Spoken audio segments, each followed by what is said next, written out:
자, 이제, 여러분, 이제, 우리 그 경영 통계 이제 수업 시작합니다. 예.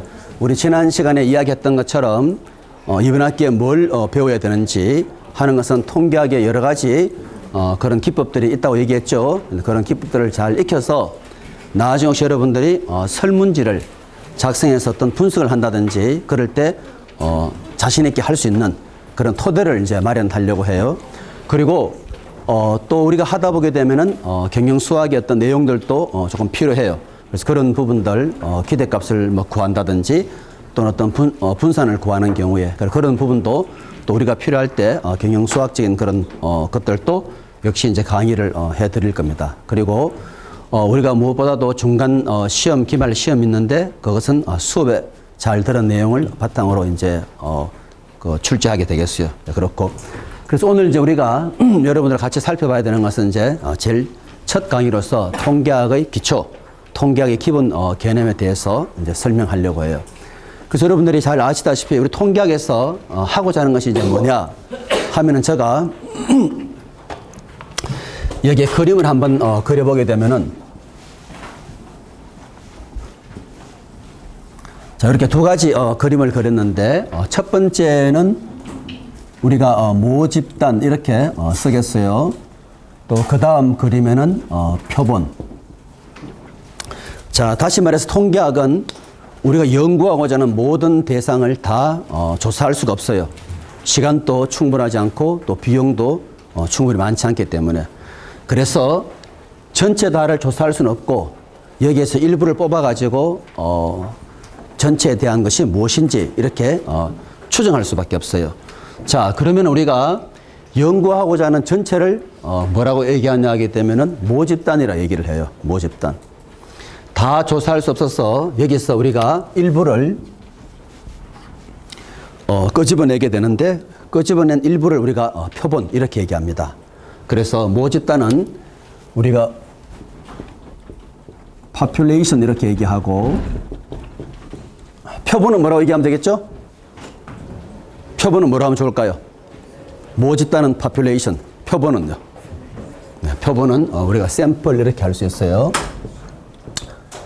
자, 그러면 이제 우리가 공감대를 좀 형성하기 위해서 자, 우리가 전체 모집단에 대해서 어떤 것들을 알고 싶을까요? 자, 우리가 예를 들어서 대기업에 근무하는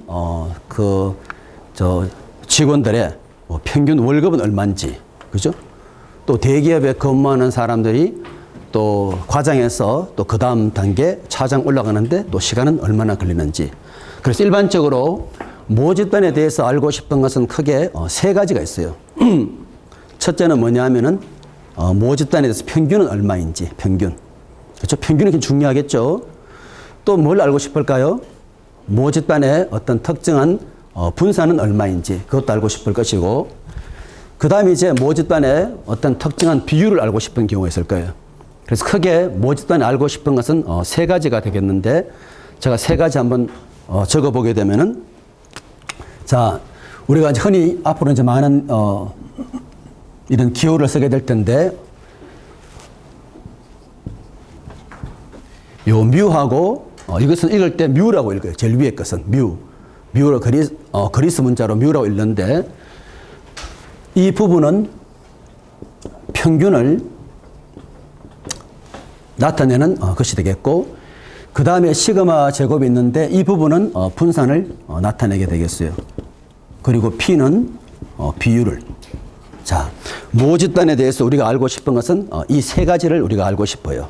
자, 다시 말하면은 모집단의 평균은 얼마인지 또 모집단의 분산은 또 얼마인지 또 모집단의 비율은 얼마인지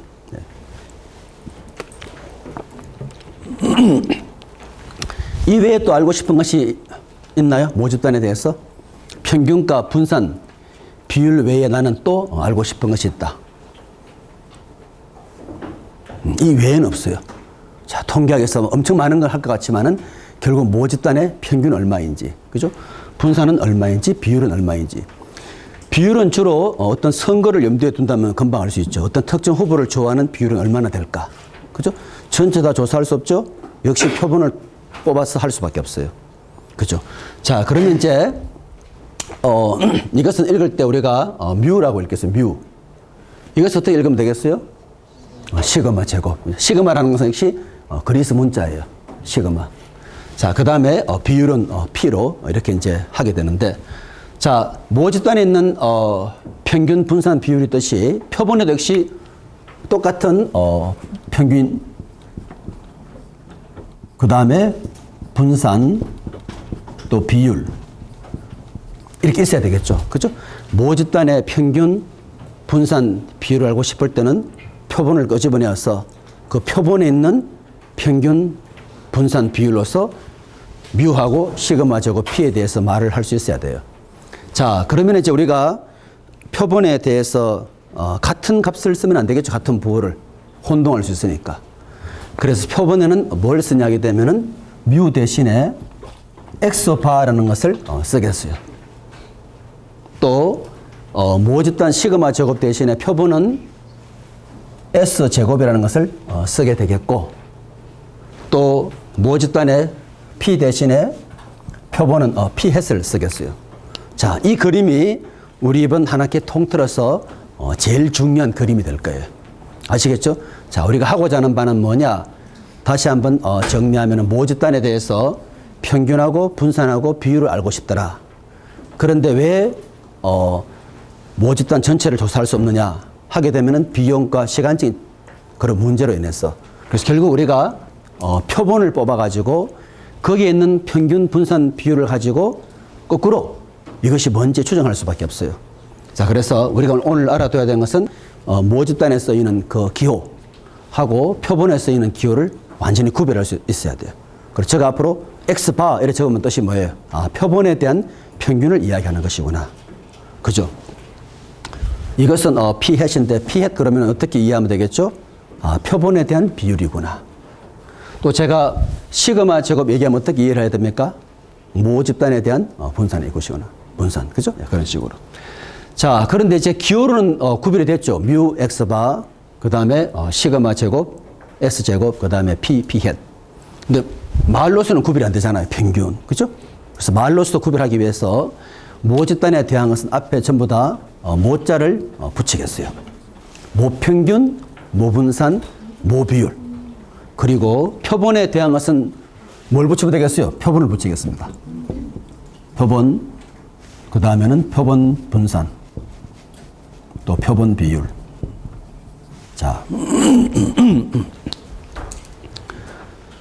자, 그러면 이제 말로서도 구별이 되었고 또 기호로서도 구별이 되었어요. 자, 아시겠죠? 그래서 모집단에 대한 것은 모평균, 그 다음 모분산, 모비율. 표본에 대한 것은 표본 평균, 표본 분산, 표본 비율. 자, 그러면은 이러한 값들을 우리가 뭐라고 얘기하느냐 하게 되면은 이런 값들을 우리가 모수라고 얘기를 해요. 모수. 모수라 그러고 영어로 하게 되면은 파라미터 이렇게 이제 얘기를 합니다. 자, 그러면은 표본에 대한 X바라든지 S제곱 P 햇은 뭐라고 얘기하면 좋을 것 같아요? 모집단에 대한 뮤하고 시그마 제곱 P가 모수라고 얘기한다. 파라미터. 그 표본에 대한 값은 뭐라고 얘기하면 좋을 것 같아요? 누가 손 들고 한번 자유롭게 한번 얘기해 보죠. 이게 모수니까 나는 이렇게 말하면 좋을 것 같아. 그죠? 또 틀려도 관계없는 것이 우리가 오늘 처음 또 배우는 것이니까. 혹시 누가 아이디어 있나요? 네, 한번 이야기해 보죠. 표본수. 표본수 하나의 가능성이 될 수 있어요. 그죠? 그런데 표본수로 하진 않아요. 자, 혹시 또 다른 아이디어 있나요?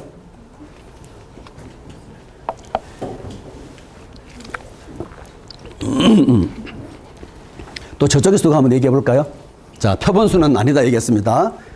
표본수라고 말하기 굉장히 쉽죠. 사실은. 그죠? 모수니까 표본수다. 이건 아니에요. 자, 또 다르게 어떻게 얘기할 수 있을까요? 네, 한번 이야기해 보죠. 네? 자수. 그것도 가능성이 돼요. 이 뜻은 왜 나왔을까요? 아마 모자지가 아니겠냐. 이래 나올 수 있지 않습니까? 그것도 하나의 가능성이 돼요. 역시 이것도 답은 아니에요. 자, 이제 또 혹시 누가 대안이 있나요? 이런 대화를 통해서 우리가 더 오래 기억할 수 있는 거예요. 모집단에 대한 것은 모수다. 자, 그럼 표본에 대한 것은 뭐라고 하면 좋을 것 같아요? 자, 여기서 벌써 2명이 얘기했으니까 저쪽 쪽에서도 1명이 그래도 한번 시도해 보면 좋을 것 같아요. 자, 거기서는 어떤 또 기발한 아이디어가 나올 것인지. 자, 혹시 희망자 없나요? 자, 희망자 없으면은 이제 답을 적어 봅시다. 이것은 우리가 통계량이라 그래요. 통계량. 완전히 상상을 초월하죠. 그죠? 벌써 표본수도 아니고 자수도 아니고. 그죠? 앞에 표본을 붙여도 돼요. 표본 통계량. 아니면 그냥 통계량. 영어로는 뭐라고 하면 좋을까요? 통계량을? 영어로는 이렇게 얘기합니다. 영어로는 statistic 그래요. 우리가 배우는 통계학은 영어로 말하면 뭐라고 할 수 있죠? 그렇죠. statistics. 그죠? 통계량을 다루는 학문이다. 좀 이야기 되죠? 그죠? 그러니까 여러분들이 이 그림이 앞으로 굉장히 중요한 제가 말씀을 드렸어요.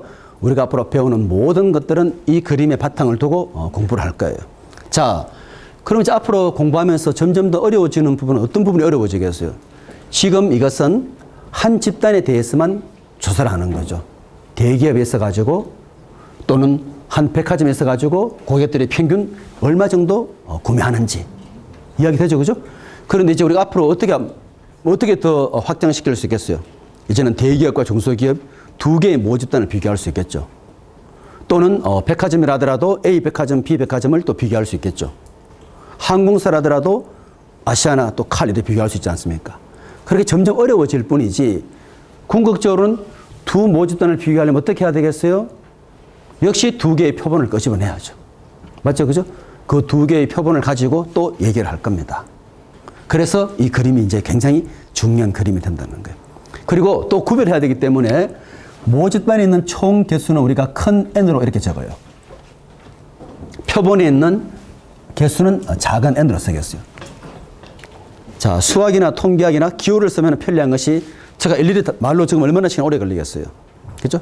앞으로 이제 X바 하면 여러분들, 이건 표본 평균을 얘기하는 것이구나. 그죠? 또 제가 스몰 n, 작은 n을 말하게 되면, 이것은 표본의 크기인 것이구나.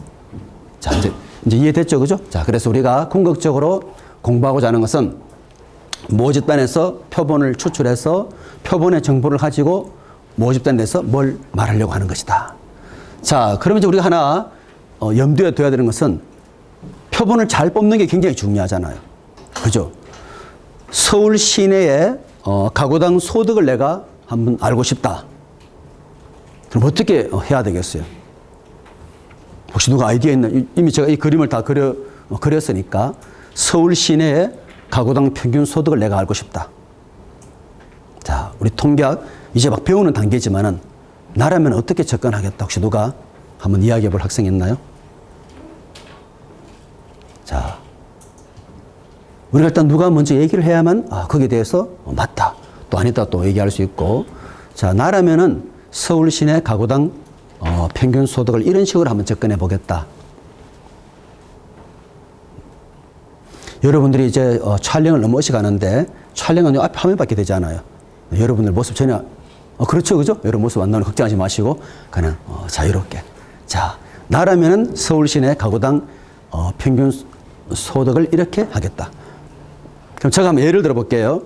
자, 나는 집이 성북구에 산다, 예를 들어서.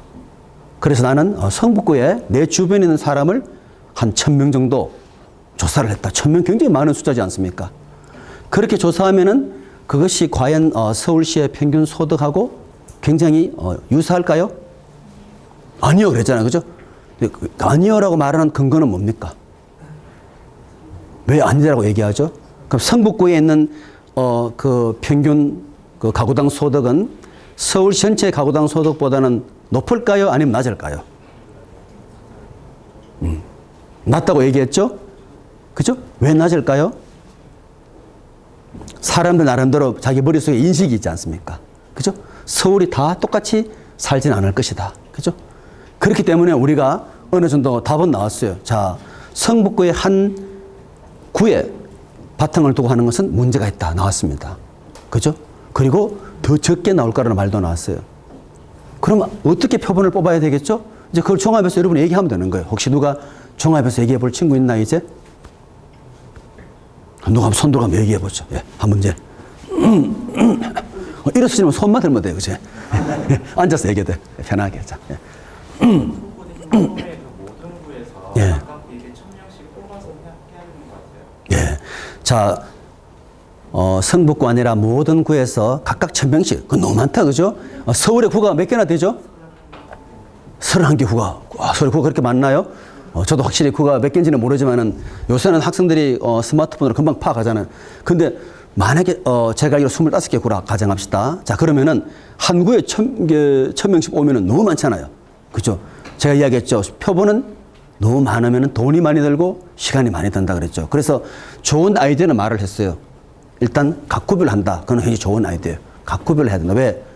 구별로 사는 그 양상이 다를 수 있기 때문에. 자, 그러면 이제 구를 택해서 이제 하는데 우리가 또 어떤 문제가 있냐게 되면은 구별로 사는 사람 수가 다 똑같나요? 다르죠. 그럼 상식으로 보면 어떻게 해야 되겠어요? 좀 많이 사는 구는 조금 더 많이 뽑아야 될 거고. 맞죠? 자, 그러면 1000명을 뽑는다 가정할 때는 구가 25개 구가 있다 그러면은 전부 다 똑같은 인원이 산다면은 그냥 그렇게 뽑으면 되지만은 그렇지 않다 그러면 조금 더 다르게 뽑아야 되겠죠. 그래서 표본을 얼마나 잘 뽑는지가 중요하고 지금 우리 학생이 말한 것처럼 그렇게 뽑는 방식이 뒤에 나와요. 그래서 표본이 얼마나 중요한지 어떤 책은 책 한 권 제목이 샘플링이에요. 표본 어떻게 뽑을 것인지. 자, 그래서 지금 말한 것처럼 서울을 구로 나누고 그리고 각 구에 대해서 일정 인원을 좀 비례적으로 뽑아낸다. 그런 것들을 일반적으로 청화 추출가래요. 서울을 각각의 청으로 나눈 다음에 각 청에서 우리가 일부를 뽑아낸다. 그것도 이제 그 뒤에 배울 거예요. 알겠죠? 그래서 뽑는 방법이 굉장히 많죠. 여러분이 만약에 고등학교 동문회 같은 데 갔을 때 어떤 사은품들 주는 경우 많잖아요. 그죠? 들어갈 때 종이를 찢어가지고 자기 번호 하나 갖고 있고 나머지는 그 박스에 집어넣잖아요. 그죠? 그렇게 해서 뽑는 방식도 있을 수 있죠. 그때는 뽑힐 확률이 어떨까요? 다릅니까? 똑같죠. 동일할 확률. 그죠? 그런 것들을 일반적으로 무작위로 랜덤하게 뽑는다 그래요. 자, 그래서 제일 중요한 것은 모집단에서 표본을 잘 뽑는 것이 굉장히 중요하더라. 그 하나의 예를 제가 들었어요. 서울시의 가구당 소득이라면 그렇게 해야 된다. 그럼 마찬가지로 우리나라 전체 국민들의 의견을 물어야 된다 할 때 어떻게 해야 되겠어요? 역시 각 도별로 경향이 다를 수 있으니까, 그죠? 도별로 일정 사람을 뽑아가지고 얼마나 중요하냐게 되면 회사도 마찬가지예요. A라는 회사의 의견을 듣고 싶다 할 때는 밑에 사람 의견하고 위에서 의견이 다를 수 있어요. 역시 골고루 뽑아야 되겠죠. 이왕이면 밑에 사람이 더 많다면 거기서 좀 더 많이 뽑고 위에 임원들이 좀 적으니까 좀 적게 뽑고. 자, 그렇지만은 우리가 표본을 잘 뽑아야만 제대로 된 결론을 내릴 수가 있어요. 이제 됐죠, 그죠? 자, 그러면은 우리가 자, 이런 식으로 이제 보는데, 자, 그 다음에 이제 우리가 이 모집단을 가지고 조사하지 않고 표본을 뽑았기 때문에 정교하게 파악하지는 못하겠죠. 그래서 오차가 있을 수밖에 없어요. 그래서 그런 오차를 우리가 앞으로 배우지만은 표본 오차라 그래요. 그죠? 샘플링 함으로써 생기는 오차다. 이것은 아무리 내가 기술이 좋아도 줄일 수가 없는 거예요. 샘플링 에러, 표본 오차는 있을 수밖에 없는 것이고. 그런데 아까 전에 내가 말한 것처럼 나는 성북동 사니까 그냥 우리 주변에 많이 뽑았다. 이런 것들은 오차가 굉장히 많겠죠. 네, 그런 오차를 우리 일반적으로 비표본 오차라, 비표본. non-sampling error. 그래서 비표본 오차를 줄이는 것이 굉장히 중요해요. 그걸 줄여야만 여러분들의 그 연구 결과가 굉장히 의미 있게 나오는 거예요. 자, 그래 보시면 되고. 자, 그 다음에 이제 우리가 그러면은 모집단에서 표본을 했기 때문에 뭔가 오차가 있을 수밖에 없고 그런 부분들을 우리가 나중에 뭐로 얘기하냐면은 요 알파라는 기호를 이용해서 또 설명을 하겠어요. 알파. 그죠? 자, 그래서 자, 예를 들면 이런 거예요. 자, 어떤 사람이 이제 이 모집단에 대해서 뮤를 만약에 남자 성인의 평균 키로 한번 가정을 합시다. 근데 어떤 사람이 우연찮게 보니까 최근 남학생들을 포함해서 남자 성인의 키가 굉장히 좀 커진 것 같다. 그럼 내가 어떤 가설을 세울 수 있는 거예요. 남학생의 키가 뭔지는 몰라도 예를 들면은 우리가 뒤에 가서 배웁니다. 남학생의 키가 예를 들어서 174보다도 더 클 것이다. 이런 가설을 세워서 이것을 내가 맞는지 확인하고 싶다. 그죠? 그럴 경우에 어떻게 해야 돼요? 역시 마찬가지로 표본을 뽑아서 표본에서 나오는 X바를 가지고 요 뮤에 대해서 맞는지 안 맞는지 확인을 해요. 근데 표본을 계속 뽑을 수 있는 것이 아니라 딱 한번 뽑아가지고 얘기를 하다 보니까 오차가 있을 수밖에 없죠. 근데 그런 것들을 염두에 둔 것이 바로 알파라는 개념이에요. 그래서 알파를 제가 만약에 0.05라고 적었다. 그죠? 또 뒤에 가서 배웁니다만은 이 알파를 우리가 U의 수준 이렇게 얘기를 해요. U의 수준이다. 그죠?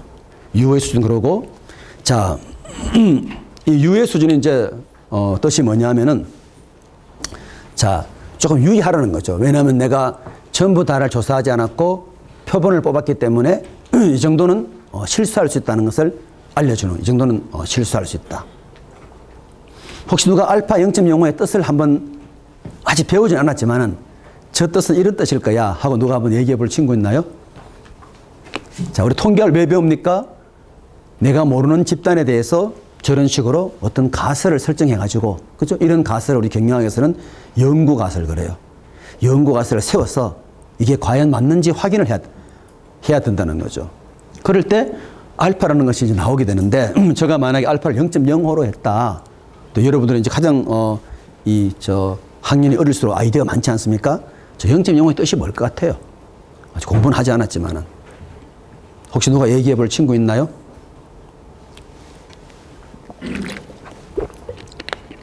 여러분이 이제 답하고 하는 그런 이제 기여도들은, 우리 조교형이 다 체크를 할 거예요. 그죠? 그래서 이제 그런 것들을, 뭐 틀려도 감점은 없는 것이고, 혹시 내가, 이런 아이디어 있다. 그죠? 또 맞았을 때는 우리가 또 가점할 것이고, 그 대신에 다음 시간에 우리가 첫 10분은 복습 문제 한다 그랬죠. 그죠? 네, 그때는 모르면은 감점이 있어요. 그래서 오늘 배운 내용을 여러분 잘 숙지해 뒀다가, 그죠? 네, 그러시면 되고. 자, 그럼 제가 이제 설명하겠어요. 자, 이 의미가 굉장히 중요하기 때문에 그래서 우리가 이렇게 말을 해요. 여러분 나중에 이제 한참 그 중간 시험 이후에 우리가 공부하게 되면은 이렇게 문제가 나와요.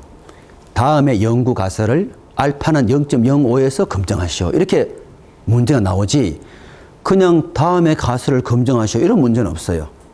알겠죠? 반드시 알파를 명시하게 돼 있는 거예요. 또 신뢰 구간을 구할 때도 우리는 이렇다 그러면은 남자 성인의 평균 키가 어디에서 어디까지 포함될 수 있잖아요. 예를 들어서, 그죠? 그것도 100% 포함하지는 못하죠. 그렇기 때문에 만약에 내가 남자 성인의 평균 키가 예를 들어 가지고 뭐 168에서 뭐 예를 들어서 180까지. 그죠? 이렇게 있을 확률을 또 보여주는 거예요. 왜냐하면 2m도 있을 수 있지 않습니까? 그죠? 또 163도 있을 수 있잖아요. 그래서 반드시 우리가 알아둬야 되는 것은 뭐냐면 앞으로 공부하게 되는 가설 검증이라든지 또는 신뢰 구간은 반드시 알파가 주어지는 거예요. 알파는 0.05. 다시 말하면은 100에서 0.05 뺏는 0.95. 그래서 95% 신뢰 구간을 구하라. 이렇게 문제를 내야 되지. 그냥 신뢰 구간을 구하시오 하지는 못해요. 아시겠죠? 그죠? 또 가설 검증도 마찬가지예요. 알파는 0.05에서 가설 검증하라 해야 되지. 그냥 가설 검증하시오 하면 틀린다 이 뜻이에요. 자, 그럼 제가 여러분 조금 더 아이디어를 드리기 위해서 만약에 어떤 전공은 알파를 0.0001을 적어요. 예를 들어서. 이 두 개의 알파가 있을 때 어떤 알파에서 가설을 검증하는 것이 더 비용이 많이 들까요? 알파가 작을수록 비용이 많이 든다. 아니면 알파가 클수록 비용이 많이 든다. 누가 한번 손 들고 한번 얘기해 보죠. 그죠? 한번 얘기해 보죠. 답이 맞아요. 작을수록 비용이 많이 들어요. 근데 그 이유는 뭐라고 생각하죠?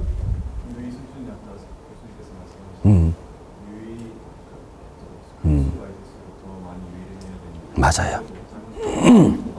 잘했어요. 예. 자, 그럼 제가 이제 뜻을 좀 설명할게요. 알파 0.05라는 뜻이 뭐냐? 이 뜻을 여러분하고 저하고 공감을 해야만 수업해 나가는 게 굉장히 이제 앞으로 쉬워지는 거예요. 자, 알파 0.05 하는 말은 모 집단을 내가 다 조사할 수 없기 때문에 나는 딱 하나의 표본을 가지고 여기에 대해서 말을 하려고 합니다. 그럼 사람들이 나를 믿을 수 있고 믿지 않을 수 있잖아요. 그죠? 그래서 나의 결과를 믿지 못하겠거든 당신도 100번 정도 다른 방식으로 샘플을 뽑아봐라. 샘플 뽑는 방식이 많잖아요. 남자 성인의 평균을 뽑기 위해서 이렇게 뽑을 수도 있고 저렇게 많이 있지 않습니까? 100번 뽑았을 때 나하고 결과가 95번 정도는 똑같이 나오고 5번 정도 다르게 나온다는 뜻이 바로 알파는 0.05예요. 이제 이해됐죠? 그죠? 알파. 그러면 이제 알파는 0.000이 어떤 뜻이죠? 나를 못 믿겠거든. 그죠? 한 40번 정도 했을 때, 그죠? 그 중에 한 번 빼고는 전부 나하고 똑같은 결과 나온다는 뜻이잖아요. 그죠? 그럼 여러분 생각에 알파 0.0001 작을수록 비용도 많이 들고 시간도 많이 드는데 의과대학 전공하고 경영학 전공이 있다면은, 그죠? 경영학 전공은 어떤 알파를 쓰면 좋을까요? 0.05. 예. 0.05 써도 아무런 문제가 없어요. 근데 의과대학은 값이 굉장히 작아요. 알파는 0.0001. 왜냐하면 사람의 목숨을 다루기 때문에. 그죠? 경영학에 마케팅 조사한다? 조금 틀려도 또 다음에 또 수정하면 되는 거예요. 사람 목숨 다르겠죠. 그죠? 그래서 일반적으로 경영학에서 허용되는 알파는 최대 얼마까지 허용해 주면 여러분 생각해요. 자, 뜻은 다 말했어요. 알파가 0.05라는 뜻은 뭐라 그랬죠? 나를 못 믿겠거든 당신도 100가지 다른 방식으로 표본을 뽑아보시오. 그 중에 95번은 나하고 똑같은 결과 나오고 5번은 다르다 그랬잖아요. 그죠? 그럼 여러분 생각에 경영학이면은 이 정도까지는 되겠지 하는 값이 있잖아요. 누가 한번 손 들고 말해볼 수 있어요? 경영학이라면 알파, 최대 알파 아무리 크더라도 0.5는 안 되겠죠. 0.5 뜻이 뭐죠? 나를 못 믿겠거든 당신이 100번 정도 뽑아봐라. 50번은 나하고 다르게 나올 것이다. 그거는 여러분 스스로도 우습지 않습니까? 그죠? 50은 너무 많고 어느 정도까지는 괜찮을 것 같아요. 누가 한번 손 들고 한번 얘기해 볼까요? 자, 이거는 이제 우리가 이 수업을 들으면 거의 가족 같은 분위기로, 그죠? 누가 뭐 실수했다 해서 원망할 친구도 없고 한번 얘기해 보는 거야. 그럼 내가 얘기를 하면은 거기에 대해서도 우리가 또 왜 그거는 타당하지 않는지 또 말할 수 있으니까. 지금 저희가 너무 조용해요. 거기서 누가 한번 얘기해 보죠. 자, 이제 여러분들은 앞으로 다 CEO나 또는 대학원에 갈 분들이기 때문에 어떤 순간 판단이 굉장히 중요해요. 그죠? 자, 나는 알파가 우리 경영학의 비즈니스 스쿨이라면은 이 정도는 최대 아무리 많더라도 여기가 한계일 것이야. 한번 손들고 얘기해 보죠. 0.1. 네, 손들고 얘기하면 우리 카운트 돼요. 네. 자, 답은 맞아요. 우리 경영학에서는 알파는 0.1까지 우리가 허용을 해줘요. 0.1 나쁘지 않죠, 그죠? 나를 못 믿겠거든. 당신도 100번 정도 샘플을 뽑아봐라. 90번은 나오고 똑같이 나오고 10번 정도는 다르게 나올 것이다. 그죠? 여러분 나중에 이제 실제 설문지 돌려가지고 여러분이 나중에 실생활 가서 서베이 해서 그 결과를 볼 때도 알파 0.1을 어떤 가이드라인 알고 있으면 좀 도움이 돼요. 이제 됐죠? 오늘 제가 이 한 그림 속에 굉장히 중요한 것을 다 설명을 했어요. 혹시 이 그림에 질문이 있나요? 이 그림을 완전히 이해를 해야만 제가 이제 이 통계학 수업을 뭐 주말 그 중력분들 통해서 또 MBA 강의도 하고 거기는 2주 만에 이 통계학 책을 다 끝내버려요. 그래서 그분들은 얼마나 힘들겠어요, 그죠? 월요일부터 금요일 직장 근무하고 이제 금요일 3시부터 7시, 토요일 하루 종일 9시부터 6시에서 그러면 이제 4시간, 8시간, 12시간 곱하기 2하면 이 책이 다 끝나는 거예요. 그죠? 또 그렇다고 우리들도 어떤 날을 잡아서 이틀 할 수는 없는 거 아니겠어요? 그죠? 우리는 이제 매일매일 조금씩 이제 해 나갈 텐데. 자, 요 내용에 대해서 나는 조금 이해하고 이해가 안 되든지 아니면 조금 더 설명을 요구한다. 네. 저 얘기할게요. 질문하는 게 참 좋아요. 비율은 이 뜻이에요. 자, 우리가 보통 선거철 앞두게 되면은 어떤 후보를 좋아하는 비율에 관심이 많잖아요. 그죠? K라는 특정 후보를 좋아하는 비율이 얼마인지 알려면 어떻게 해야 돼요? 역시 표본을 뽑아가 물어봐야죠. 너 K 후보 좋아하니? 예. 아니요 하면 10명 물어가지고 3명이 예 하면은 표본 비율 얼마예요? 10분의 3. 그죠? 근데 그것이 과연 P하고 똑같은지는 이런 식으로 이제 검증을 해보게 되는 거예요. 자, 그리고 또 제가 하나 말씀드리면은 여러분이 일반적으로 통계학을 1년 강의하는 경우는 1학기 때 배우는 것이 주로 뭘 배우냐면은 이런 값들을 계산하는 것들을 배워요. 그 다음에 나머지 또 한 학기는 표본을 가지고 이것을 맞는지 안 맞는지를 말해주는 거. 그 부분을 또 배우고 한 학기 한다 그러면 보통 일반 중간시험 전까지는 이런 부분들을 배워요. 뮤가 얼마인지, 또 시그마가 얼마인지 계산하는 방법들을 배우고, 그런 것들을 통계학 중에 굳이 말하면은 기술 통계학 그래요. 주어진 데이터를 잘 기술한다. 어떻게 기술하죠? 평균 얼마인지, 분산 얼마인지 계산이 굉장히 중요하잖아요. 또 반면에 중간시험 이후에 표본을 가지고 이 값을 거꾸로 예측한다 또는 추정한다. 그 통계학을 우리가 추측 통계학 그래요. 그죠? 그래서 사실은 추측 통계학이 더 중요하죠. 왜냐하면 전부 다가 전체를 조사하는 것보다는 표본을 가지고 하는 경우가 더 많기 때문에. 자, 그러면 이제 또 다른 질문 있나요? 비율은 그렇게 제가 설명해 드렸고. 자, 그리고 여러분들이 좀 연습을 해야 돼요. 이 뮤를 이렇게 쓰는 친구들 이렇게 쓰면 안 돼요. 그 그리스 문자의 뮤. 영어로 말하면 M에 해당돼요. M. 그죠? M에 해당되는 뮤하고. 그 다음에 시그마도 어떤 학생들은 이렇게 쓰는데 이렇게 쓰는 거는 델타. 다른 그리스 문자예요. 시그마 조금 연습해서 이런 식으로. 제가 이렇게 시그마 제곱 얘기했더니 어떤 학생이 자기도 아는 시그마가 있대요. 이런 고등학교에서 배우는 시그마 있죠? 요거 두 개 차이가 뭐예요? 그렇죠. 이거는 대문자 S. 잘했어요. 이거는 소문자 S. 알겠죠? 그죠? 그래서 우리는 전 세계 통틀어서 시그마 제곱하면 누구나 다 알아들어요. 아, 이거는 모분선에 대한 것이구나. 혹시 여러분들이 품질 관리에 굉장히 중요한 개념인 식스 시그마 들어본 적 있어요? 혹시? 식스 시그마다. 들어본 학생도 있죠? 그 식스 시그마의 시그마가 바로 이 시그마예요.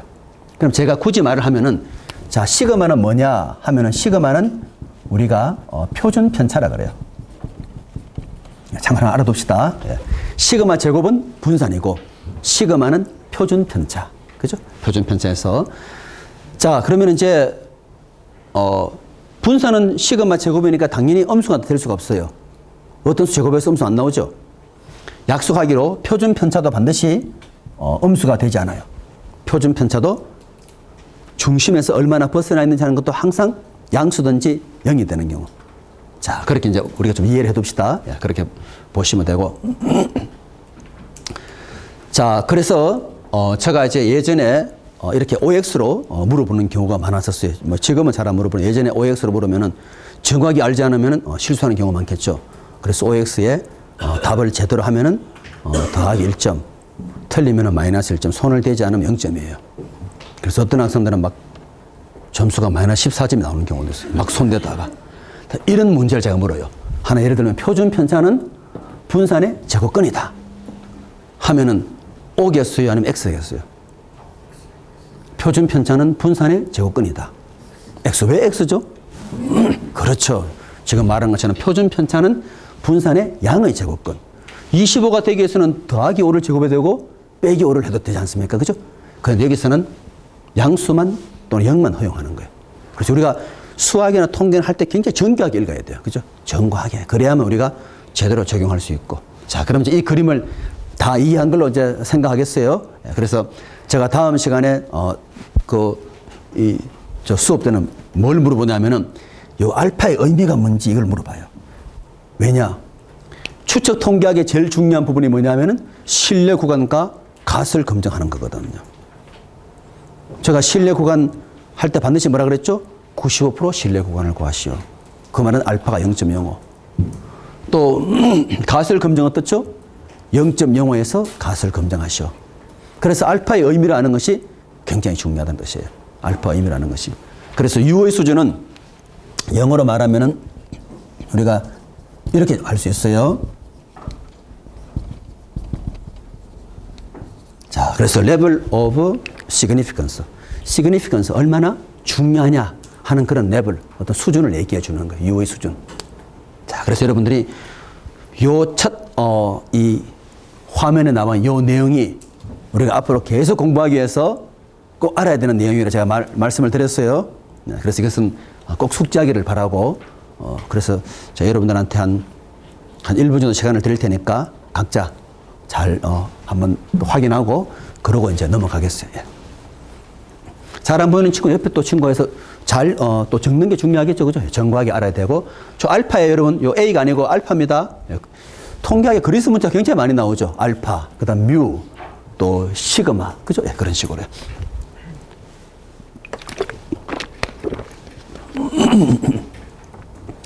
제가 지난 시간에 얘기했지만 통계학은 굉장히 어려운 과목이라 말씀드렸어요. 그죠? 그래서 여러분들이 수업에 잘 나오는 것이 굉장히 중요하다. 수업에 나오게 되면 수업에 다루는 내용을 우리가 확실히 안다. 그럼 다 한 거나 마찬가지예요. 자, 오늘 제가 여러 가지 개념 설명했습니다. 분산을 얘기했고, 그 다음 또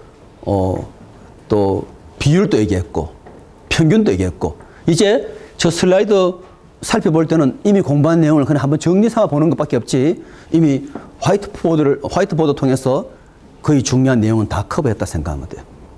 네. 자, 더 이상 질문 없죠? 네, 그러면 이제 지우겠습니다. 네, 자, 지웁니다. 네. 모집단은 영어로 뭐라고 하면 되죠? population. 또 표본은요? 그렇죠. 그 다음에 S제곱이라 말하면 뭘 말하는 거죠? 표본 분산. 좋습니다. 그래서 여러분들이 다음 시간에 물을 때 오늘 지금처럼 또 잘 얘기해 주기를 바라겠어요. 자, 그러면 제가 통계학에 크게 두 파트 있다 그랬죠? 하나는 기술 통계학과 하나는 추측 통계학. 그죠? 그래서 자, 통계학 크게 두 파트 있어요. 기술 통계학은 물론 중요하지만 우리의 가장 큰 목적은 사실은 추측 통계학이에요. 그죠?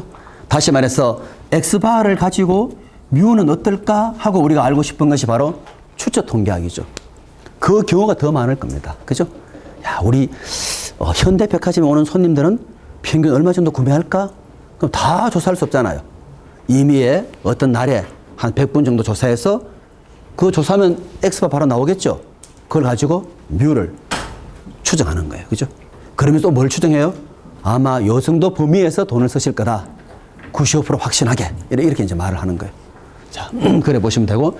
기술 통계학은 그냥 단순하게 X바가 얼마고 요건 얼마다. 그냥 계산하는 거예요. 쉽게 말하면. 데이터 주어지면은 X바는 얼마다. 뭐 X바에 대해서 이미 여러분들이 이 통계학 배우지 않아도 벌써 알고 있잖아요. X바 어떻게 구하죠? 하면은 제가 예를 들어 가지고 여러분들한테 얘기하겠어요. 관찰치가 이런 식으로 N개의 관찰치가 있다. 우리가 뭐 다음 또 우리 시간에 배우지만은. 그죠? 평균은 어떻게 구합니까? X바는요? 그냥 N개 전부 다 더해서 개수만큼 나누는 거죠. 맞죠? 그죠? 평균은 누구나 잘 이해하지만은 혹시 분산 어떻게 구하는지 물으면은 누가 자신에게 누가 말을 할 수 있나요? 한번 해보죠. 자, 지금 한번 우리 학생 말대로 X바는 일단은 전부 다 더해서 나누는 것이다. 수식으로 하면 어렵지만은 막상 뜻을 통계학도 하나의 설명처럼 생각하면 쉽죠. 모든 걸 다 더하더라. 그죠? 시그마 XI. 그리고 개수, 표본은 개수를 작은 n으로 쓰기로 약속했어요. 자, 그럼 우리 학생이 말하고자 하는 바를 한번 적으면은 XI에서 평균을 빼고 빼요. 이렇게 제곱해서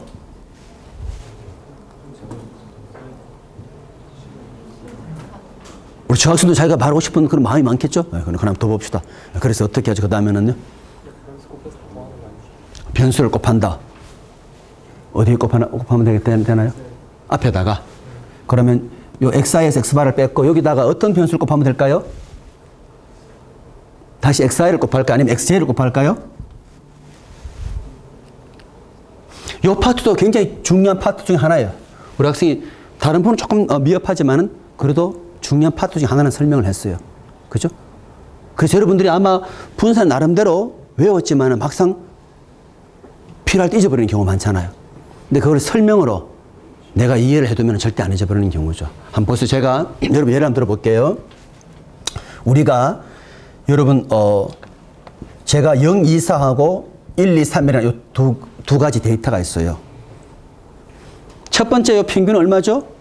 원리에 의하면 다 더해서 3 나누니까 얼마 나왔어요? 이렇게 나오죠. 밑에 건 어때요? 이것도 역시 똑같죠? 근데 S제곱은 뭐냐면은 평균 2로부터 얼마나 많이 벗어나 있냐 이걸 보여주는 거거든요. 분산하는 말은. 여기 있는 모든 사람 키가 똑같아. 그럼 분산이 얼마예요? 0이죠. 다 똑같으니까. 그죠? 주식에 투자해서 내가 항상 그 정해진 금액이 똑같다 그러면은 위험이 하나도 없는 경우죠. 그죠? 자, 그러면은 이제 우리 한번 생각해 봅시다. 이제 요 각각의 값이 평균에서 얼마나 벗어나 있는지 한번 생각해 볼게요. xi가 x바에서 얼마나 벗어나 있는지. 0은 평균에서 보게 되면은 이만큼 적지 않습니까? 0 빼기 2 하면은. 맞죠? 얘는 2하고 똑같죠? 0이죠. 얘는 어때요? 이만큼 더 많잖아요. 지금 요 공식에 적용한다 그러면. 맞죠? x바 2다 그랬으니까. 밑에 거 한번 해볼까요? 1은 2에서 얼마나 벗어나 있죠? 마이너스 1. 여기는 0, 여기는 1이잖아요. 그죠? 그런데 요 값을 제가 그냥 이렇게 대입하면 어떤 결과가 날까요? 이 값도 얼마 됩니까? 0이 되고. 이 값도 0이 되니까 내가 원하는 바를 못 보여주는 거예요. 내가 원하는 바는 이것이 아래 것보다 더 많이 벗어나 있잖아. 더 많이 퍼져 있잖아. 그죠? 그걸 보여줘야 되는데. 그래서 우리 학생이 정확하게 말한 것처럼 그냥 더하면 안 되고 제곱을 다 해서 더해야 되는 거예요. 제곱은 어떻게 될까? 제곱을 하면은 이제 제곱을 해서 더하면은 여러분 어때요? 얘 대신에 제곱하니까 4가 되지 않습니까? 그죠? 여기는 0이 되고 여기는 또 4가 되죠. 다시 말해서 제곱을 하나 씌웠더니만 이런 식으로 값이 된 거죠. 밑에는 어떻게 돼요? 얘 대신 1, 여기는 0, 여기는 1 해서 이제는 더하면은 위에는 8, 밑에는 2니까 위가 더 많이 됐잖아요. 자, 그런데 이 공식으로 아직 분산이 되진 않았어요. 각각의 값이 평균에서 얼마나 벗어난지를 그냥 더하면은 0이 되니까 제곱해서 됐습니다. 근데 아직 뭐가 빠졌냐 하게 되면은 4 더하기 0 더하기 4, 8이 3개 더해서 8일 수 있고 우리 지금처럼 또 어떤 데이터라 그러면 수만 개를 더해가 8이 될 수 있는 경우죠. 그래서 몇 개 더했는지를 보여주는 굉장히 의미가 있죠. 그거를 보여주는 것이 뭐냐면은 여기에다가 개수를 n이 아니라 n-1로 이렇게 나눠준 것이 이제 S제곱의 공식이에요. 쉽게 말하면. 왜 n-1로 나누는지는 너무너무 중요한데 그것을 우리가 다음에 또 공부할 때도 알려드리겠어요. 자, 지금 이제 여러분들 보니까 여러분들이 이것은 제가 항상 수업 때마다 물으면 누구나 다 X방은 다 잘 알아요. 더해서 나눈다. 근데 표본 분산을 물으면 조금 당황해요. 이거 어떻게 해야 되지? 그래도 우리 학생이 그나마 중요한 파트는 기억하고 있는 거예요. xi-x바가 아니라 xi에서 x바 뺏는 것의 제곱이다. 아시겠죠? 그죠? 네, 그런 식으로. 그래서 우리가 이제 여러분들이 이제 요 n-1 이런 것들은 나중에 우리가 어떤 분포 연결해서 굉장히 중요한 역할을 하게 돼 있어요. 자, 그렇지만 이제 우리가 그렇게 보는, 그래서 기술 통계학은 사실은 그렇게 어렵지 않아요. 주어진 데이터에 대해서 쉽게 요약한다 생각하면 돼. 평균 어디 있니? 얼마나 퍼져 있니? 그 다음에 이것은 어떻습니까? 이거는 반대로 표본을 가지고 모집단에 대한 것을 말을 해야 돼요. 그래서 주로 뭘 말하고자 하냐 하게 되면은 이제 여기 한번 적어보게 되면은 어떤 신뢰 구간이라든지 또는 연구 가설을 이렇게 검증하는 경우. 그죠? 이렇게 용도로 많이 써요. 반드시 여기 뭐가 있어야 된다? 제가 그 전에 얘기했죠? 신뢰 구간과 가설 검증하기 위해서는 반드시 뭐가 있어야 된다 그랬어요? 네? 유의 수준. 꼭 기억해야 돼요. 반드시 알파가 주어져야 되지. 그냥 신뢰 구간 구하라는 말은 틀린 거예요. 그냥 가설 검증하라 틀린 겁니다. 이제 다 이해됐죠? 왜 유의 수준이 주어져야 되죠? 표본에 의해서 모집단 전체를 말을 해야 되기 때문에 틀릴 가능성이 있지 않습니까? 그래서 그것을 조금 신경 쓰시오. 나는 시간과 비용 때문에 한 번밖에 조사를 못했지만은 당신은 좀 더 신경을 쓰라는 뜻으로 우리가 알파를 제시하는 거예요. 자, 그럼 이것도 제가 또 시간 드릴 테니까 여러분들이 참고로 X바와 S제곱 공식까지 포함해서 한번. 그래서 여러분들이 제일 좋은 방식은 여러분이 알고 있는 바를 내가 조카한테 설명한다. 이런 식으로 공부를 해야만 제대로 완전히 이해한 거나 마찬가지예요. 남한테 설명하려면 여러분 정확하게 알아야 되겠죠. 그죠?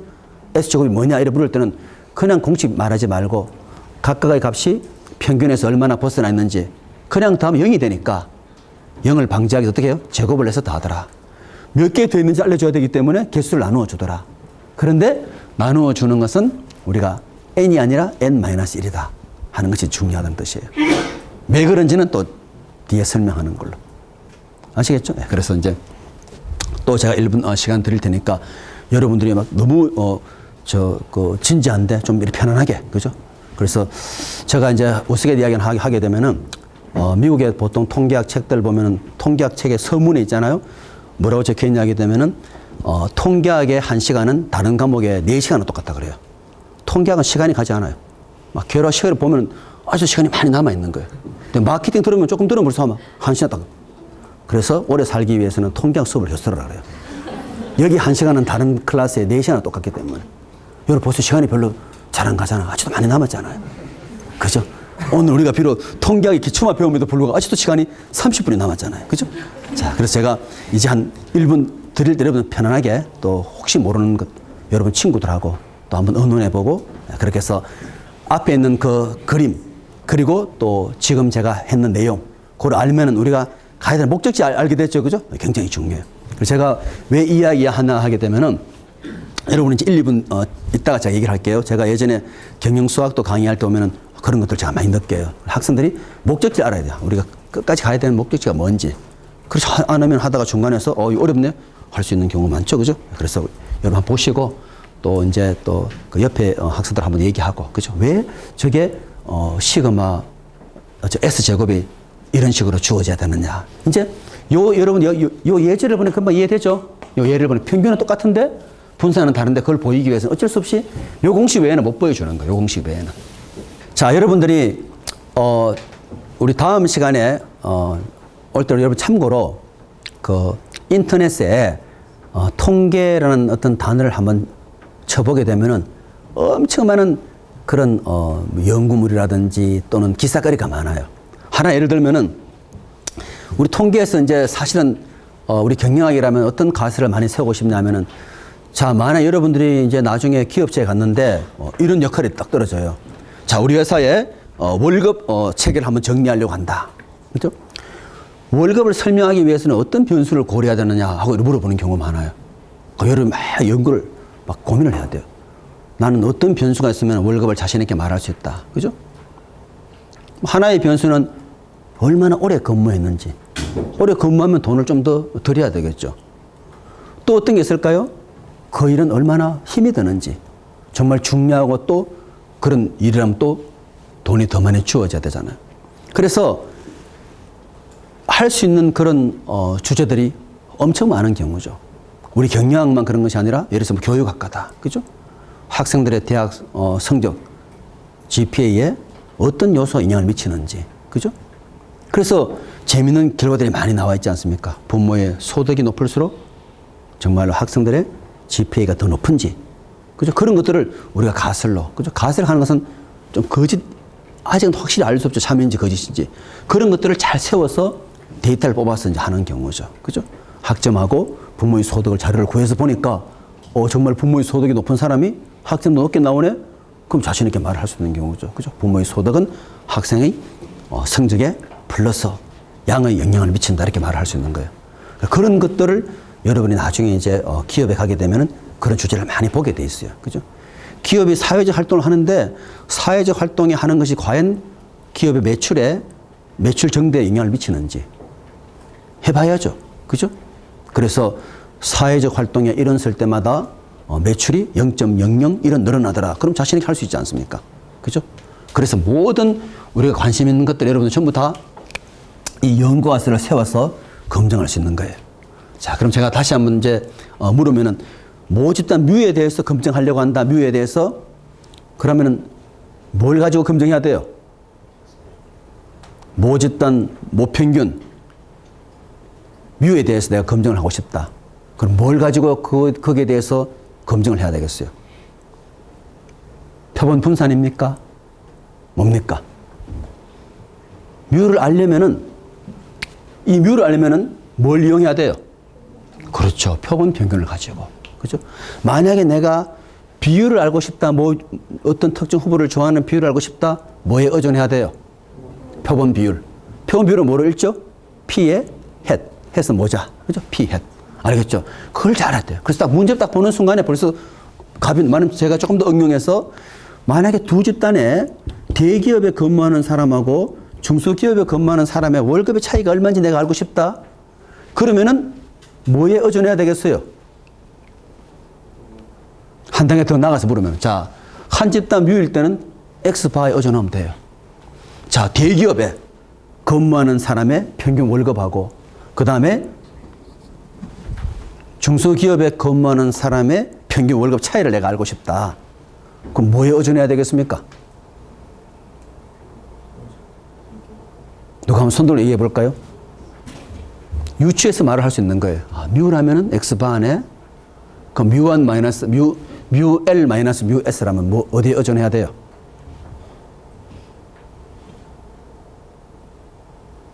자, 누가 손들고 한번 얘기해야지. 그렇지만 선생님이 이게 다 이해가 됐는가? 또 설명하게 되는 거예요. 한번 얘기해 볼까요?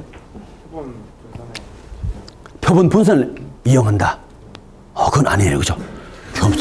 우리가 다 필요한 게 서로 또 배우는 거야. 그 왜 아닌지. 또 정답은 뭘까요? 자, 힌트는 이렇게 좀 줬어요. 뮤를 알기 위해서는 X바를 가지고 알 수밖에 없네. 그러면은 대기업과 중소기업에 근무하는 사람들의 월급의 차이 뮤L 마이너스 뮤S를 알고 싶다? 그럼 어디에 의존해야 돼요? 혹시 누가 손 들고 얘기해 볼 수 있나요? 네. 그럼 지금 말하고자 하는 바가 자 이렇게 적으면 되나요? XL 바 마이너스 XS의 바. 맞아요. 이때는 이 값을 가지고 하는 거 쉽게 말하면. 이제 알겠죠? 만약에 내가 시그마 제곱 알고 싶다. 뭘 의존해야 돼요? S 제곱. 이제 이해됐죠? 그죠? 딱 대응이 되지 않습니까? 뮤를 알고 싶을 때는 X바 표본 평균. 왜? 모평균 알고 싶은 것이니까. P를 알고 싶다? 그때는 P 햇. 시그마 제곱 알고 싶다? 그때는 S제곱. 그래서 표본이 굉장히 표본 없이 하지는 못해요. 그래서 여러분들이 이제 기업에 가시게 되면은 내가 관심 있는 그런 것에 대해서는 반드시 어떻게 해야 돼요? 자료를 자꾸 모아야 돼요. 자료가 없으면은 저런 분석할 수 없죠. 맞죠? 아무리 내가 좋은 연구 주제에 있다 하더라도 자료가 없으면 못 하잖아요. 이해됐죠? 그죠? 네, 그러면 이제 우리가, 요 이제 슬라이드 이제 나갑니다. 그래서 제가 항상 앞으로 하는 패턴 알려드릴게요. 그날 배울 내용을 저 화이트보드에다가 먼저 제가 좀 설명을 하겠어요. 그러고 나서 이제 본 슬라이드를 가지고 설명하면서 혹시 여기에 문제 있는 부분이 있을 때는 각자 또 이렇게 풀어보라 그럴 거예요. 그죠? 그래서 우리가 제가 많이 떠드는 것보다는 여러분 같이 인터랙션 하면서 여러분이 많이 알아가는 게 중요하잖아요. 그죠? 네, 그럼 우리가 하나하나 봅시다. 자, 이제 여러분이 다 칠판에 있는 내용을 다 알고 있다는 가정하에서 이제 보겠어요. 네, 그러면 이제 한번 봅시다. 자, 보니까 통계학의 중요성 이렇게 돼 있네요. 통계학의 중요성. 불확실성 하에 의사결정 문제하고 관련돼 있다 돼 있는데 여러분 의사결정을 디시전 메이킹 하는 경우는 세 가지 상황이 있어요. 모든 정보가 확실하게 주어졌을 때. 그죠? 그 다음에 위험 하에 의사결정. 그 다음에 불확실성 하에 의사결정이요. 확실성 하에 의사결정, 위험 하에 의사결정, 불확실성 하에 의사결정. 그 셋 중에서 가장 어려운 의사결정이 어떤 것이 제일 어렵겠어요? 불확실성. 위험은 얼핏 보기는 굉장히 어려워 보이지만은 위험의 의사결정은 왜 그래도 불확실성 하보다 좀 더 쉬울까요?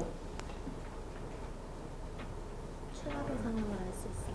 네? 최악의 상황을 알 수 있어요. 최악의 상황도 알 수 있다. 그 유사한데, 자, 위험하다 하는 말은 그래도 어떤 것들이 있는지에 대해서 확률까지는 주어지는 거예요. 내가 공장을 지었다. 그럴 때는 소비가 많이 생길 수 있고 적게 생길 수 있지 않습니까? 소비가 많이 생길 확률 70%. 그죠? 최악의 경우 소비가 아무리 안 생긴다 하더라도 또 뭐 30%. 최악만 주는 게 아니라 최고 최악을 다 줄 수 있는. 그래서 위험은 다시 말하면은 모르는 확률 변수에 대해서 뭐가 주어진다고요? 확률 분포가 주어지기 때문에. 그나마 풀 수 있는 경우에. 자, 내가 어디에 투자해서 본전이 될 수도 있고 이럴 확률이 주어지면은 또 아까 제가 OX 문제 얘기했죠. 맞으면은 1점, 틀리면은 0점, 틀리면은 마이너스 1점, 손을 대지 않으면 0점이다. 굉장히 합리적이죠. 왜냐? 기대값을 구해보면 알잖아요. 맞을 확률 2분의 1에다가 맞았을 때 더하기 1. 그죠? 또 더하기 틀릴 확률 2분의 1에다가 틀렸을 때 마이너스 1. 합이 얼마예요? 0이잖아요. 그러니까 손 대지 않는 거 똑같은 경우잖아요. 그죠? 그것처럼. 그래서 우리가 확률 분포로 주어졌기 때문에 그나마 나은 거예요. 자, 통계학 크게 두 파트에다 제가 이미 설명드렸어요. 자, 여러분이 화이트보드 내용을 잘 기억하면은 금방 이해가 될 거예요. 기술 통계학은 말뜻 그대로 분석의 대상이 되는 집단으로부터, 그죠? 자료 수집해서 그것을 요약하는 거예요. 요약한다 하는 말은 다시 말하면 두 가지를 계산해 보는 거예요. 첫째는 뭐가 있죠? X바. 평균은 어디에 있는지. 중요하겠죠, 그죠? 평균은. 그 다음 또 뭐가 중요하죠? 얼마나 퍼져 있는지. 분산 정도. 그래서 저기 적은 것까지 기술 통계 보십시오. X바와 S제곱. 저게 굉장히 중요한 척도죠. 평균은 얼마인데 얼마나 퍼져 있는지. 저 밑에 나오는 데이터 한번 보십시오. 0, 2, 4하고 1, 2, 3의 평균만 가지고는 두 개를 비교하지 못하잖아요. 평균은 둘 다 2잖아요. 분산은 다르잖아요. 그죠? 그래서 여러분들이 꼭 기억해야 되는 것이 수집된 자료에 대해서 단순하게 정리한다. 이렇게 보시면 돼요. 뭘로 하면은 평균과 주로 분산. 그 외에도 뭐 다른 것도 있지만은 주로 많이 쓰이는 것이 평균하고 분산이에요. 분산 대신에 예를 들면 이런 것도 할 수 있죠. 범위. 이 중에 키가 제일 큰 값이 제일 큰 사람이 누군지 에서 제일 작은 사람을 뺄 수 있는 거예요. 여러 가지 방식이 있지만 그래도 제일 많이 쓰는 것이 분산이다. 이렇게 보시면 돼요. 대표 척도로 보시면 되고. 자, 추측 어떻습니까? 표본을 추출하고 표본 정보를 통해서 그 표본이 추출된 모집단의 특성을 추론한다. 말 되죠, 그죠? 표본 X바를 통해 가지고 모집단의 뭘 알아요? 뮤를 아는 경우죠. 표본 S제곱을 통해서 모집단의 뭘 압니까? 시그마 제곱을. 이제 알겠죠, 그죠? 표본 PS를 통해서 모집단의 P를 아는 경우. 그래 보시면 돼요. 그리고 그 다음에 이제 그걸 가지고 이제 의사결정하는 경우. 아, 남자 성인의 평균이 굉장히 크구나. 이렇게 이제 보는 경우죠. 또 우리가 한참 이제 이 부분을 계속 공부하다 보면 나중에 이런 문제도 할 수 있는 거예요. 자, 어떤 색상을 나타내는 변수가 있어. 쉽게 말하면은 그것 한 변수고 또 한 변수는 성별을 나타내는 변수예요. 자, 성별은 남녀, 색상은 여러 색상이 있을 수 있죠. 그런데 이제 마케팅 하는 사람이 색상에 따라 성별에 따라서 색상의 선호도가 같은지 그거를 이제 가수를 검증해 보는 거예요. 만약 성별하고 색상이 독립이다, 관련이 전혀 없다 그러면 한 가지 전략으로 이렇게 구사하면 되는 거예요. 그런데 성별에 따라가 좋아하는 색상이 다르다 그러면 어떻게 돼요? 남녀 구분해서 전략을 다르게 펴야 돼요. 그런 것도 굉장히 중요한 분석이 될 수 있죠. 그것도 역시 우리가 추측 통계학에 다루게 돼 있어요. 여기서 다루는 하나 예를 들면은 회귀 분석, 그죠? 아까 제가 말한 것처럼 월급을 정하기 위해서는 어떤 것들이 알아야 되는지, 그죠? 그래서 이것이 원인이 되고 이것이 결과가 되는 그런 모형을 보여주는 회귀 모형도 추측 통계학의 중요한 한 파트이고, 또 지금 말하는 것처럼 성별에 따라서 색상 선호도 다른지 하는 그런 독립성 검증도 역시 추측 통계학의 중요한 부분이 돼요. 또 하나 예를 들면은 저기 나오는 것처럼 대기업하고 중소기업의 월급의 차이는 얼마인지 그거 알고 싶다는 것도 역시 추측 통계학의 한 파트가 돼요. 이제 아시겠죠, 그죠? 그래서 여러분 반드시 우리가 특히 중요한 것은 뭐라 그랬죠? 추측 통계학이 굉장히 중요하다. 이렇게 보시면 돼요. 자, 그래 보시면 되고, 자, 그 다음에 이제 이미 제가 설명했죠. 제가 여러분 화이트보드의 첫 번째 그림이 굉장히 중요하다 그랬어요. 자, 모집단하고 분산, 모집단은 표본 한번 보십시오. 모집단은 뭐라 그랬죠? 통계 분석의 대상이 되는 모든 것들을 다 모아놓은 것이고, 표본은 그 중에서 뽑았는데, 표본에 대한 설명 중에서 제일 중요한 단어가 뭘까요? 하나 뽑아내면은요? 임의로. 그게 제일 중요하죠. 임의로. 그죠? 임의로. 내가 성북구에 산다고 성북구 다 뽑았다? 그러면 안 되는 거예요. 임의로. 굉장히 중요합니다. 그래 보시면 되고.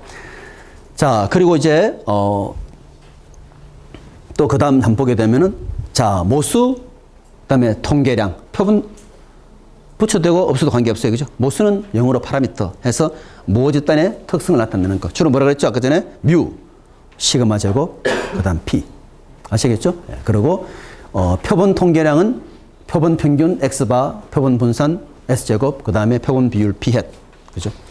여러분 참고로 오늘 우리가 이제 이렇게 강의 촬영한 것들은 또 뒷부분은 하면 더 어려워요. 그런데 한 주 뒤에 여러분이 아마 그 open.korea.ac.kr에 가면은 들을 수 있대요. 그러니까 통계가 원래는 여러 번 들어야 되는 과목이지만은 그래도 이번에 다행히 여러 번 듣는 게 뭐 다른 사람도 들을 수 있겠지만은, 그죠? 그렇게 보시면 돼요. 그래서 우리가 모수하고 표본 통계랑 완전히 구별했습니다. 표본 통계랑 가지고 모수의 특성을 파악한다. 무슨 통계학이죠? 추측 통계학. 예, 됐습니다. 그렇게 보시면 되고. 자, 그 다음에 또 한번 볼까요? 뭐 이건 이제 하나 그림을 그려 놓은 거예요. 맞죠? 모집단의 모평균, 모분산을 가지고 또 표본을 끄집어내서 표본의 표본 평균, 표본 분산. 그죠? 그리고 가설 검증한다 돼 있지 않습니까? 그래서 우리가 가장 중요한 것은 표본을 잘 뽑는 것이 굉장히 중요하고, 앞으로 우리가 계속 이제 공부하겠지만은 표본 평균, 표본 분산에 대한 그 내용이 굉장히 우리가 통계학의 어떤 중심을 이룬다 이렇게 생각하시면 돼요. 자, 그 다음 이 부분은 이제 우리 공부하지 않았지만 설명을 들으면 이제 금방 이해할 수 있어요. 자, 제가 표본 뽑는 것이 굉장히 중요하다고 그랬죠? 책을 하나 일 정도로 샘플링. 자, 표본을 뽑는 방법을 봅시다. 무작위, 그 다음에 개통, 그 다음에 청화, 그 다음 집락. 자, 무작위 하는 말은 자기, 어떤 조작을 가하지 않았다는 뜻이에요. 그래서 영어로 말하면 랜덤이에요, 랜덤. 랜덤이라 그러고, 개통이라는 말은 뭔가 좀 체계적으로 해서 영어로 말하면 시스테매틱, 그죠? 시스테매틱이라 그러고, 청화는 우리가, 스트레트라 하는 하나의 청을 가지고, 하는 것. 집락은 우리가 클러스터에서 어떤, 또 클러스터로 구별해서 하는데, 여기 어려운 부분이 청화하고 집락이 좀 어려워요. 혹시 제가 청화, 집락부터 먼저 설명할 텐데, 누가 청화, 집락 한번 읽어보고, 여기 차이점을 한번 말해 볼 수 있나요? 자, 제가 이렇게 물어봐요.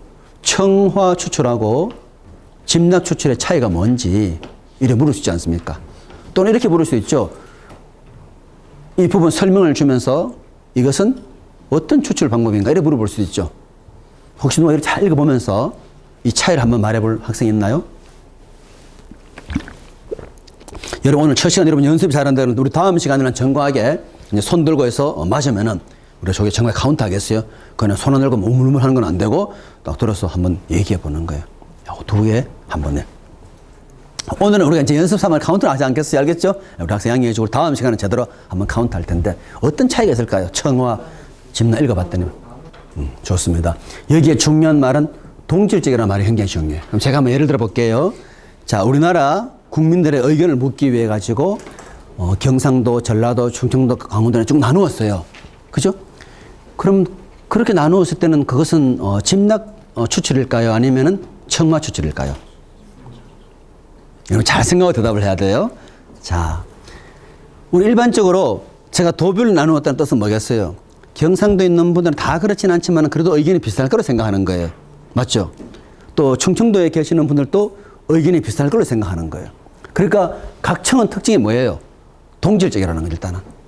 그래서 여기에 제일 중요한 말이 동질적이라는 거예요. 경상도에 있는 분들은 다 좀 비슷할 것이다. 그죠? 그러고 나서 그 다음 중요한 말은 각 청을 다 활용을 해야 돼요. 빼먹으면 안 돼요. 무슨 말이겠죠? 다시 얘기합니다. 우리나라 국민의 의견을 묻기 위해서는 경상도, 전라도, 충청도, 강원 나누어 가지고는 왜? 동질적인 집단일 것이니까. 그 다음 거기에서 전부 다 활용해야 돼요. 그런데 여러분 실제 현실에서는 그냥 청으로 나눈 다음에 동일한 수를 뽑는 것이 아니라 아까 제가 어떻게 한다 그랬죠? 인구수를 고려해서 그때는 우리가 앞에 붙여서 비례적인 청화 추출 그래요. 여러분 한번 신문에 치게 되면 거의 다가 비례적 청화 추출이 굉장히 많아요. 그죠? 기업에 근무하시는 분도 위에 있는 분, 아래에 있는 분 인원이 다를 것이니까. 그죠? 자, 그래서 여러분들이 이 청화의 특징은 뭐냐면은 동질적이라는 것하고 각청을 다 쓴다는 거. 그 말이 빠지게 되면 우리가 채점할 때 감점이 되겠죠? 그죠? 아무리 여러분 많이 적었다 하더라도 제일 키워드가 빠지면 안 되는 거예요. 동질적이다. 그 다음에는 각청을 다 활용한다. 그럼 집락 한번 볼게요. 집락은 이런 거 쉽게 말하면 서울시에 동이 얼마나 많겠어요? 예를 들어서. 그죠? 근데 서울시에 어떤 만한 신림동 한번 예를 들어 볼게요. 예를 들면 뭐 보문동 같은 거 들면은 사실은 그 보문동 속에 전국도 각지에 온 사람들이 다 살 수 있잖아요. 예를 들어 가지고. 맞죠? 그죠? 그러니까 집락의 특징은 뭐냐면 그 집락 안에는 굉장히 이질적이 쉽게 말하면. 알겠죠? 청화일 때 핵심은 뭐냐면 동질적이다. 집락은 사실 이질적이에요. 그럼 동이 한 얼마나 많겠어요? 근데 그 동을 다 활용할 필요 없어요. 동 중에 일부를 해도 돼. 왜? 안에가 전부 다 우리나라의 축소판처럼 다 들어있을 것이니까. 아시겠죠? 이제 차이 알겠습니까? 청화는 동질적인 대신에 청 나누고 나서는 전부 다 쓴다는 거. 그죠? 그 다음에 집락은 어떻습니까? 이질적인 대신에 다 나누어 가지고 다 쓸 필요 없이 일부를 쓰면 되는 거예요. 네. 자, 그 다음에 이제 개통 추출은 주로 생산 라인에서 많이 쓰는 방식이에요. 자, 한번 봅시다. 이 큰 N은 우리가 뭐라고 약속을 했죠? 큰 N은 뭐의 개수입니까? 그렇죠. 절대 이제 우리 딱 보면서 알아둬요. 작은 N은 뭡니까? 표본의 개수. 그죠? 그러면 내가 500개 있는 전체에서 만약에 내가 50개 뽑고 싶다 가정합시다. 그럼 제가 체계적으로 뽑는 방법을 한번 설명해 보시면 하면 어떻게 되겠어요? 일단은 50분의 500을 계산해야 되는 거죠. 얼마나? 10이 나오죠. 그러면은 1부터 10까지 중에서 내가 임의로 한 숫자를 픽해요. 만약 7이 나왔다 그러면은 그때부터 10칸 간격 뽑으면 되는 거예요. 7, 그 다음 17, 27, 37. 아이디어는 좋지만은 어떻게 보면 굉장히 왜곡이 있을 수 있는 경우가 많죠. 그죠? 내가 막 어떤 경우에 백화점에 근무하는 사람 중에서 임의로 내가 어떤 사람을 본다 할 경우에 어떤 경우는 그런 것들 때문에 혹시 편의가 있을 수 있는 경우도 많아요. 그죠? 그렇죠. 편리하잖아요. 그죠? 딱 해서 17이면은 그냥 10씩 더하면 되는 것이구나. 그죠? 자, 그래서 여러분들이 요 네 가지의 특징을 이제 잘 알아둬야 되고, 그래서 여러분 한번 여기 보면은 어려운 부분만 제가 좀 설명했어요. 청화하고 집락 이래 보면은, 자, 대선 후보에 대한 선호도를 조사한다 할 때 청화 추출 도별로 나누어 가지고, 그죠?